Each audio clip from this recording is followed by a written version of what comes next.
Welcome to Mansplaining, a podcast about the interesting things you can discover if you just take the time to learn. My name's Mark, and I'm going to be your host for this week. And as always, I'm joined by my old college friend, Joe. Together, we'll explore what's on our minds and figure out a thing or two about a thing or two. Mark, I am indeed old. In fact, I turn 60 next week. Can you believe that? I can believe that because I'm closely behind you.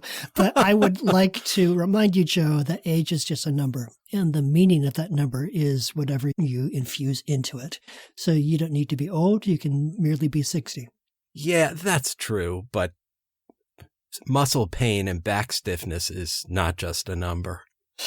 Yeah, that's true. And other things that go along with that, which we will not talk about on this podcast. Yeah, yes. What we will talk about is something much less concrete than hair loss, which is something that I've been hearing about periodically from time to time. I tend to hang out in places like Reddit where these sorts of things come up. And I was recently listening to a podcast in which a very famous pop star was talking about how her brother was a big adherent of this theory. And that theory is simulation theory. And simulation theory at the top level is the belief that we are currently living in a simulation, which has been created by some, presumably alien civilization for purposes that we would never understand. So this seems to me like an interesting thought experiment and the sort of thing that I would have talked about with friends in the dorm late at night. But it strikes me as odd and intriguing that some people are actually thinking of it as their reality, like convinced that it is a real thing. So I'd like to learn more about this. And I sent you down this particular rat hole. And what did you find? Well, thanks for the question, Mark. And I'm not on Reddit, which explains why I didn't know anything about this subject before you asked me the question. And look, let's just face it, this episode's not going to be as good as the others. Because as soon as I realized this is all a simulation, I thought, fuck it, why bother? Yeah. A simulated podcast going out to simulated listeners. It's kind of disheartening when you think about it. Right.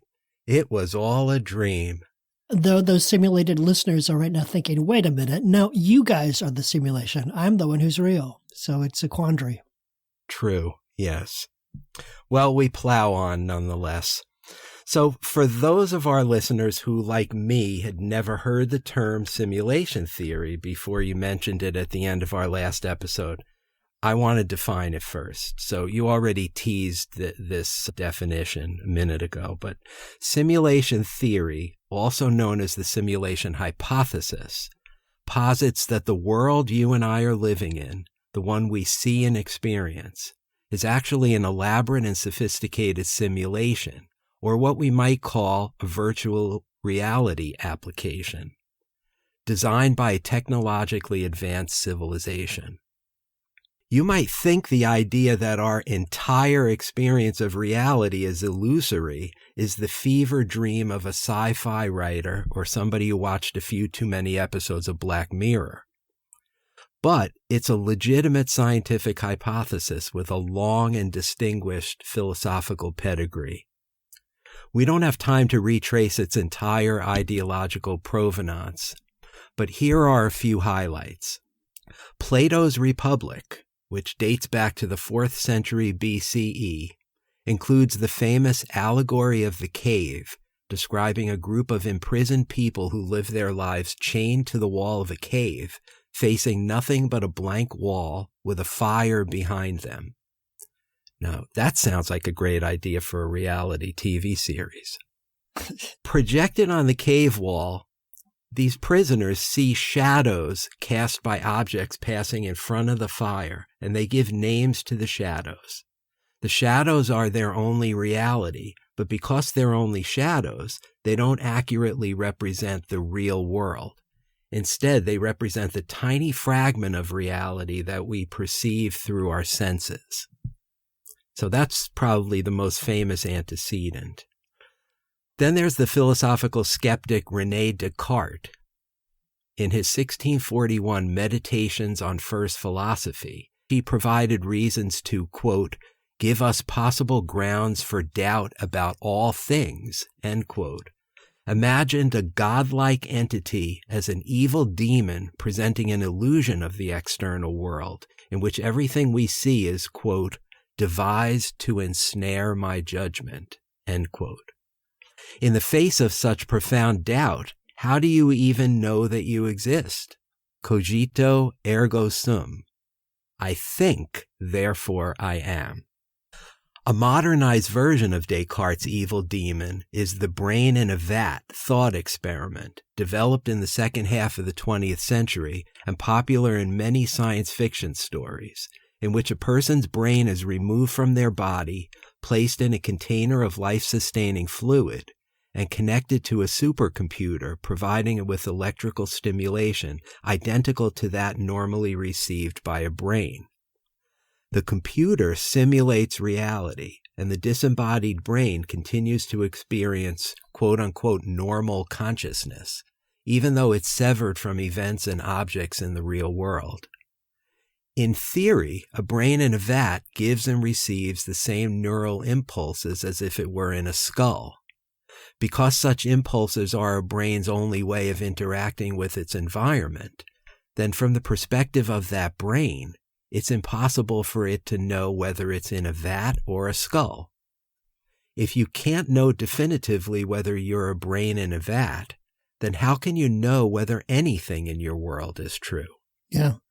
And since we can't definitively rule out the notion that we're brains in vats, we therefore don't have solid grounds for believing anything that we believe. True. And something that lends force to that particular argument are things like hallucinations and fever dreams, where you see things that are not there, or, the psychological phenomenon of hearing voices, where your brain experiences a reality that is not real. Yes, indeed. You could see how simulation theory would emerge from that type of radical philosophical skepticism. But it wasn't until the release of the Hollywood film The Matrix in 1999 that simulation theory went mainstream.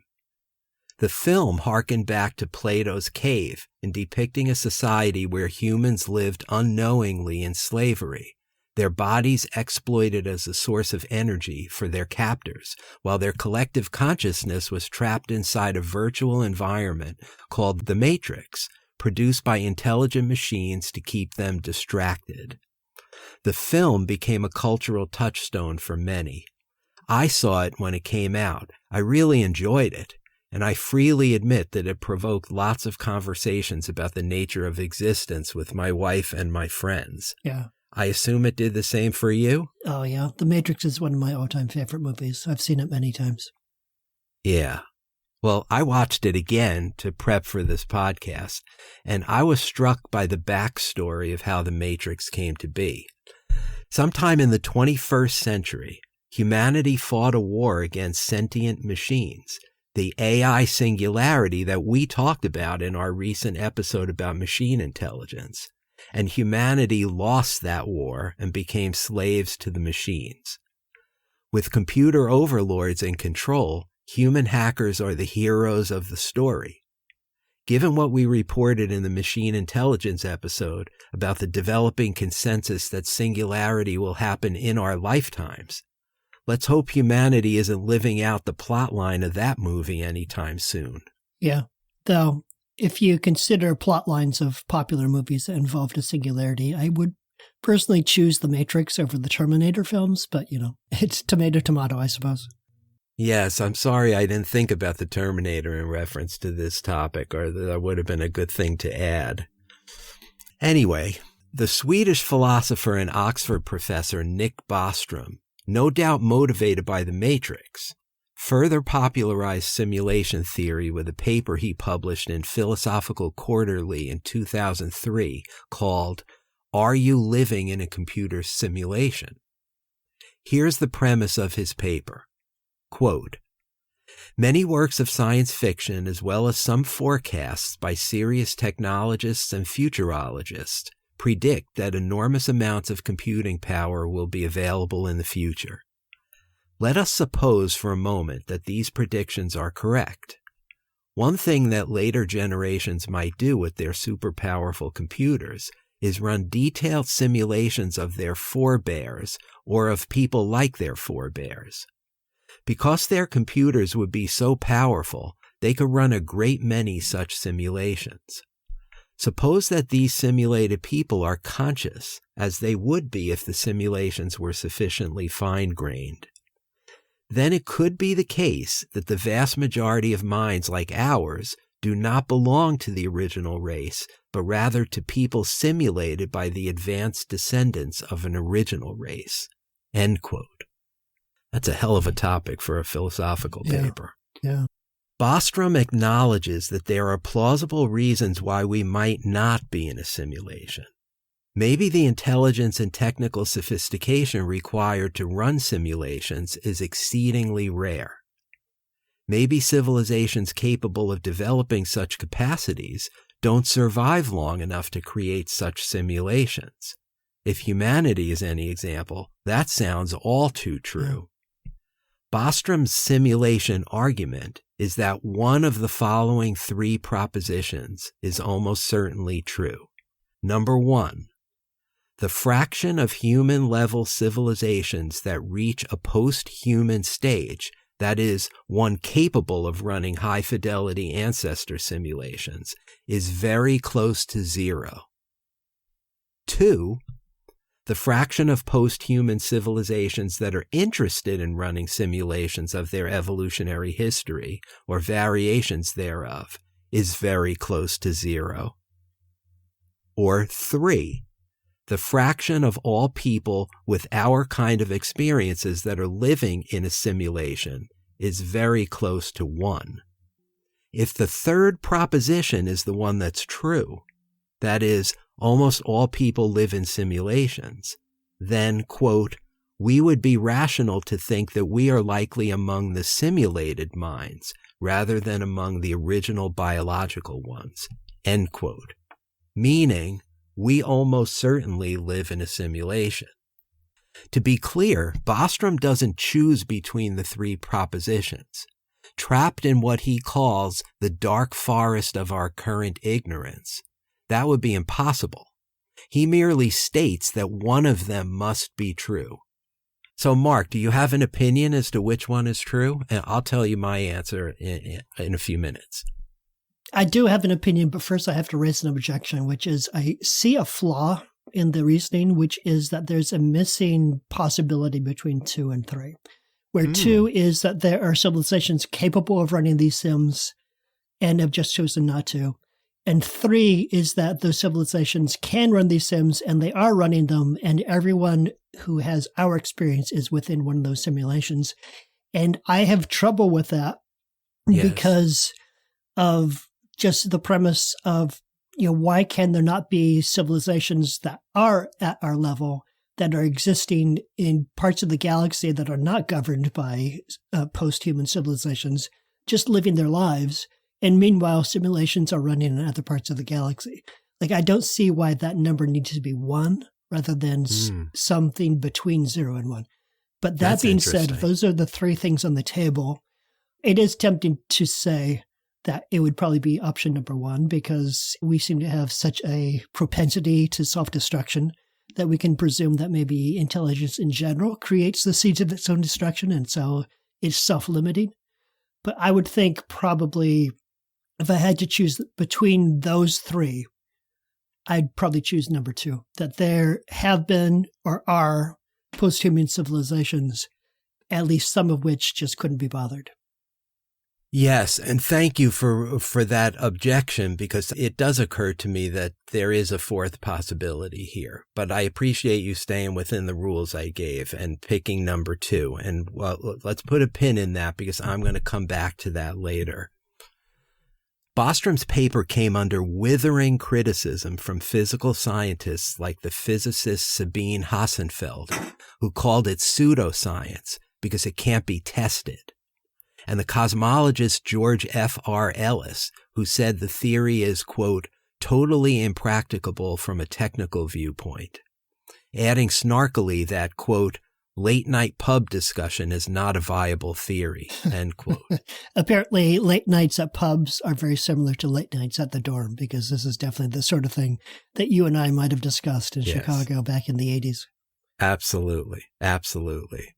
The physicist Frank Wilczek argued that there's too much extraneous complexity in the universe for it to be simulated. I find that a very interesting idea.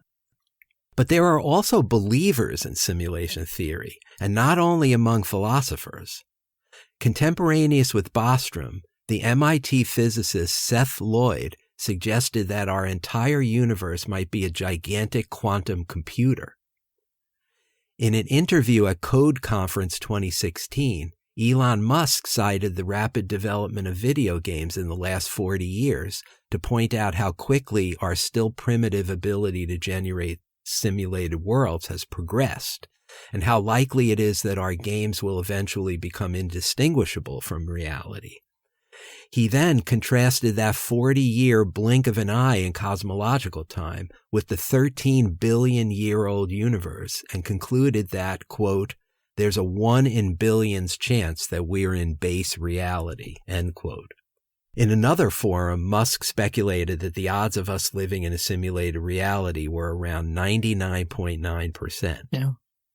But lest you think the provocateur Musk is an outlier, the astrophysicist Neil deGrasse Tyson told NBC News that he thought the likelihood of the simulation hypothesis being correct may be very high, laying odds of it being true as better than 50-50 before walking that back in subsequent interviews. Yeah.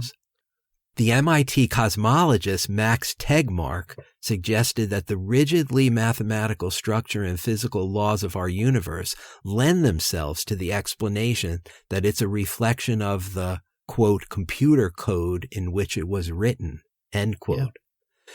And a writer for Scientific American argued that, quote, the speed of light is a hardware artifact showing we live in a simulated universe, end quote.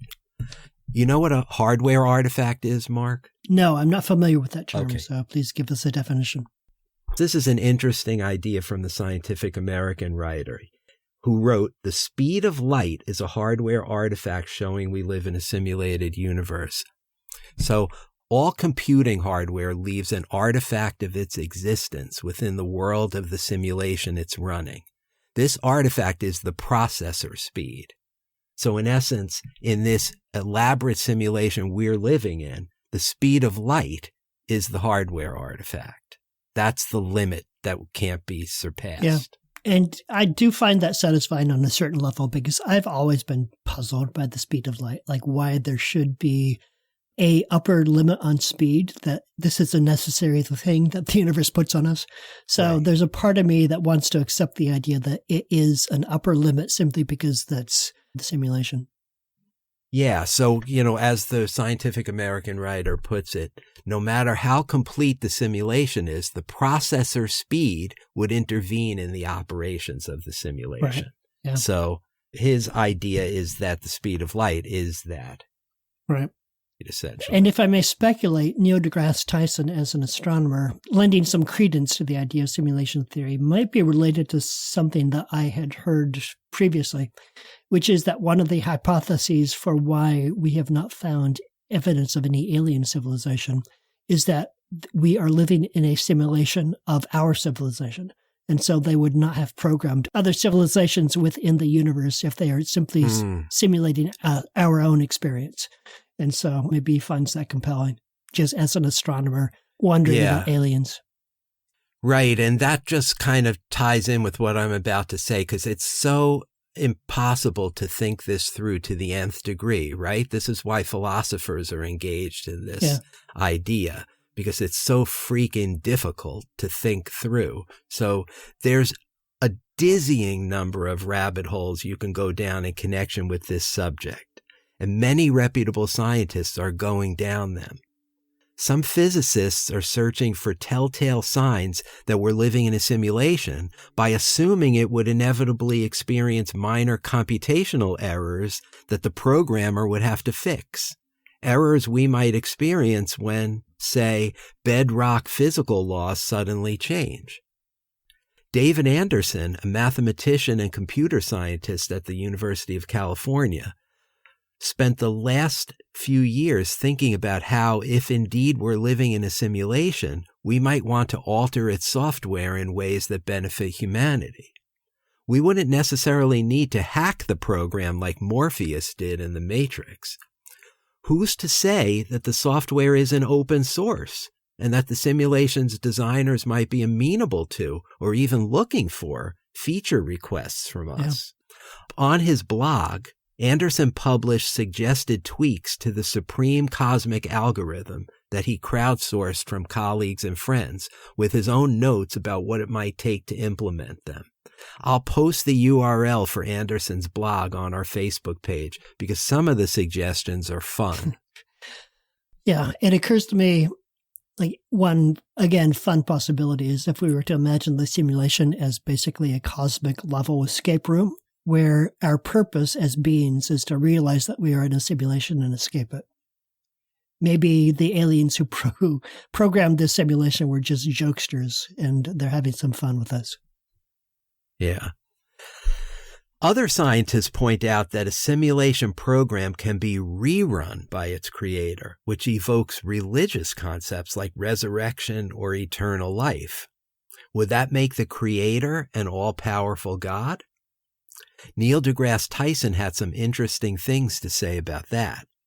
Quote, "We don't think of ourselves as deities when we program Mario, even though we have power over how high Mario jumps. There's no reason to think they're all-powerful just because they control everything we do." End quote. Yeah. Though it did occur to me earlier in this podcast that maybe the Genesis phrase, "let there be light," was just the turning on of the program that was running the simulation. So in functional terms, what would the difference be between God as envisioned in the Old or New Testament and the designers of this program? They would have equivalent powers. Yeah, right. And so the toughest challenge might be to find proof that we're not living in a simulation, that our universe is real. As the NYU philosopher David Chalmers put it, quote, "You're not going to get proof that we're not in a simulation because any evidence that we get could be simulated." End quote. Sure.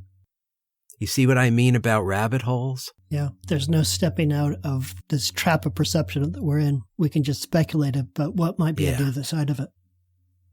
Yeah, and there's so many routes to go. I've just given you a very few to kind of whet our appetites about this. We've discussed the rapid advances in computer technology and processing power in recent Mansplaining episodes about AI and metaverse. Building out the metaverse in particular is about generating virtual reality simulations meant to evoke realistic worlds in which, Mark Zuckerberg hopes, we will want to spend more and more of our time. The advocates of simulation theory point to the increasingly realistic metaverse as partial proof of concept that an advanced civilization is capable of someday engineering a world-sized simulation. And as for AI, I want to return to one sentence in Nick Bostrom's premise. I'll quote it again. "Suppose that these simulated people are conscious." End quote. How exactly do you simulate consciousness? We just discussed in our episode about machine intelligence that we're not close to developing machines that possess human-level intelligence, and we may never get there unless and until we can reverse engineer our own brains, which might not be possible.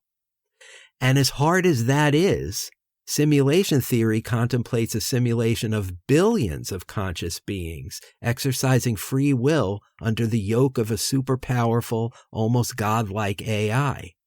It's a killer idea for a dystopian horror movie. But in terms of realism, at least right now, I think Superman and Godzilla are more plausible. And now for my view. I am more than ready to concede that the Yankees' mediocre 2023 season is the product of a fiendish simulation, no doubt programmed by a malevolent alien intelligence affiliated with the still cheating Houston Astros. But to think that our Mansplaining podcast is not authentic? I won't go there, Mark. It's too painful. Yeah. But, joke aside, do I think it's possible that an advanced civilization could run hyper-realistic computer simulations the way we play video games about ancient civilizations? Or the way the malevolent machines design the Matrix? Yeah, it's possible. After all, if we are someday able to use AI to create realistic simulations ourselves, that fact alone increases the chances that we're living in one. But even so, I tend to doubt it, and I'm also frustrated by the apparent popularity of this idea. So let me say something about both of those things.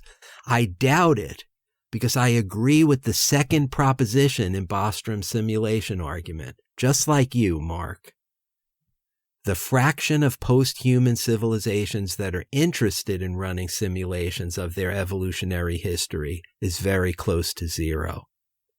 In other words, even if they could run such a simulation, would they? What about the ethical and moral obligations of the simulation's producers toward their simulated beings? One would think that any alien civilization that was clever enough to survive long enough to become technologically sophisticated enough to create such a simulation would have the highest ethical standards and would therefore feel a significant moral or even legal compunction about creating simulations in the first place. As you know, Mark, I'm a Trekkie. I think we'll explore interstellar space and join the United Federation of Planets only after we grow up. And we won't make it that far if we're subjugating people under the yoke of a simulated universe. And here's why all the fuss about simulation theory frustrates me. Upon reflection these past couple of weeks, I've come to think about simulation theory the same way I think about the existence of God, which is to say, it can't be definitively proved or disproved. It's unknowable. Go ahead and think about it after watching The Matrix or reading Bostrom's paper. But anything more than that just seems to me like a huge waste of time, given how many more useful things there are to think about. But I'll give simulation theory this much. It's a perfect theory for the age of paranoia and distrust that we currently live in. Climate change is a hoax. The last election was rigged. COVID vaccines are killing people. And let's add to that the mother of all conspiracy theories. It's ridiculous for all you normies to care about anything anyway because our lives aren't real. This is all just a simulation. In that cocoon of radical, unreasonable, metastatic doubt, we have a permission structure not to care about what's important because none of it is believable. It's all fake. It was all a dream, like I said at the beginning. And we can instead refocus our attention on alternative facts. As you can tell, I'm allergic to that way of thinking. Sure. But I want to close with this. I told you off the air that my son thinks simulation theory is discomfortingly plausible. He's a senior in college and a deep-thinking philosophy major, definitely the target demographic for ideas like this. In my research for this episode, I texted with him about it, and I was struck by one thing he wrote, which was that reality is what we experience. So whether we're in base reality or a simulation, it's not going to change how he lives his life. That sounds just right to me. How about you? Yeah, I like the endpoint that he arrived at. But first, let me speak up in defense of thinking about big unknowable things, Okay. like God or simulation theory and everything in between, which is I feel like there's intrinsic value to asking questions, even the ones that can't be answered, because it's more about asking and being curious and considering alternative possibilities. I personally would describe myself as an agnostic, but I think about God fairly often, not because I need Jesus looking over my shoulder, but just because I feel like asking that big question about purpose and the ends of human life and how you would live your life in the presence and the absence of an expectation of an afterlife. I feel like those are questions that ultimately root you in the things that are truly important to you and remind you of what your values actually are. And in that spirit, I feel like simulation theory is a good example of that because your son has considered it clearly as a philosophy major and as a college student. And he's arrived at what I would say, which is a mature, well-considered decision, which is that experience is experience, whether or not it's simulated. And big questions of experience and whether it's real, whether it's not. I think those are correctives to an earlier period in history when we were so empirical and what you saw was reality. And those things lended themselves to abuses both within science and within society. And it's good to question those things, and it's good to come to answers where you've considered the question and you've decided how you're going to behave in response to it. I just think that's part of being more than simply a reactive being, but a purposeful being. Yeah, fair point about these open questions. And of course, I do agree that the questioning is helping to hone one's answers. So you can't arrive at a mature answer unless you've delved into the question.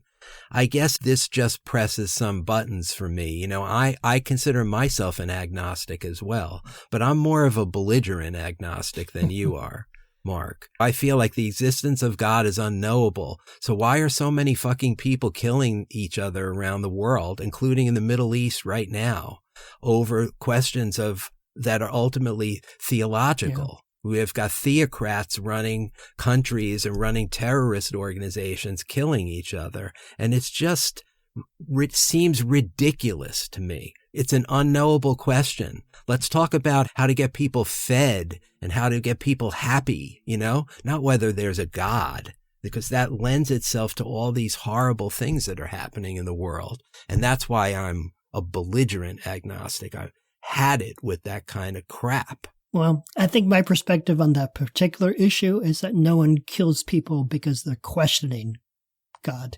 They kill people because they're not questioning, because they're not inquisitive, because they're not open. When I was in divinity school, the only people in my classes who were not open to questions were devout Christians, because they felt like they already had all the answers that they needed and they were in the Bible. And so I would say that what's going on in the world with different faiths feeling like God wants them to raise arms against each other, that comes from a feeling of certainty, which I would question, and I would hope that others around them would question it as well. Yeah, good point. I do agree with that. So that's our common ground, I think, what you just said. And I do think that simulation theory is kind of a fun framework to wrap an important philosophical question about what is real. The part of it that disturbs me is the video game analogy, which is that when you play a big world video game, you encounter a number of characters, and some of those characters are played by other people like you who are playing characters, and some of them are NPCs or non-player characters. Right. And they're important to advancing the story within that game, but they don't exist independently. They have no reality outside of the game. And you can find videos on YouTube of people who are finding inventive and funny ways to kill the NPCs in that game. And so it concerns me that someone might believe so deeply in simulation theory that they would come to believe that the people outside of them might be NPCs. And if they're NPCs, then they don't have value. Their lives are not real and their pain is not real. And that is where simulation theory starts to overlap with psychopathic attitudes in a way that could really breed terrible acts of violence. And I hope that no one goes that far down that road. Yeah. As if we need another reason for people to kill each other. But I think the common thread there is the intolerance. As you mentioned about the devout Christians in your divinity school. They've got it all figured out, right? They don't need to ask questions. They've got all the answers already. Well, somebody who would think of you and me as NPCs has got all the answers, right? It's got that same certainty, and that's what's dangerous. Yeah, that certainty added to a sense that they are special, like they are the chosen ones. Right. They're the real ones within the simulation, or they are God's chosen people. Right. Yeah, certainty plus the belief that you're special leads you in a dangerous place. Right. Okay, well, if you're satisfied that we've plumbed this question, I can give you your question for next time. Yeah, I had a lot of fun with this one. Thank you for taking us through it, and I look forward to your question. Good. Well, maybe not, because I'm going to take us back to harsh reality. Ugh. If there's one issue that might sink the Democratic Party in 2024, I would say it's immigration.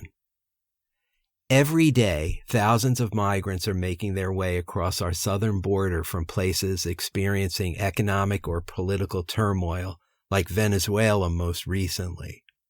Many of these migrants are asking for asylum. Virtually all of them seek a better life, just like my own grandfather did when he came through Ellis Island from Sicily in 1921. But the recent influx of migrants has overwhelmed our border authorities and placed a huge strain on the many cities and states receiving them, including my own.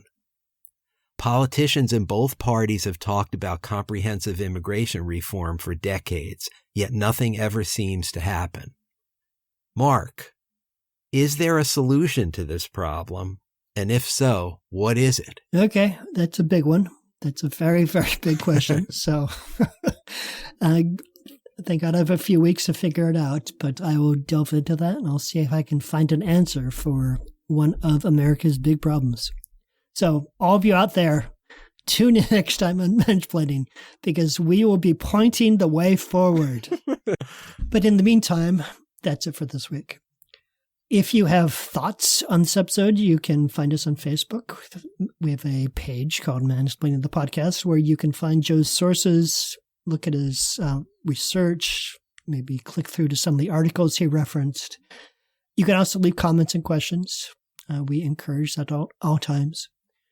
If you loved this episode, if you love Mansplaining as a podcast, if you would like to help us find more listeners, great way to do that is by leaving a review on your podcast platform of choice. So whether you're listening to this on your iPhone and you get your podcast from Apple, or you're a Spotify person, or maybe it's Amazon or Google where you go to for media, go out there, find Mansplaining. We're on all the major platforms.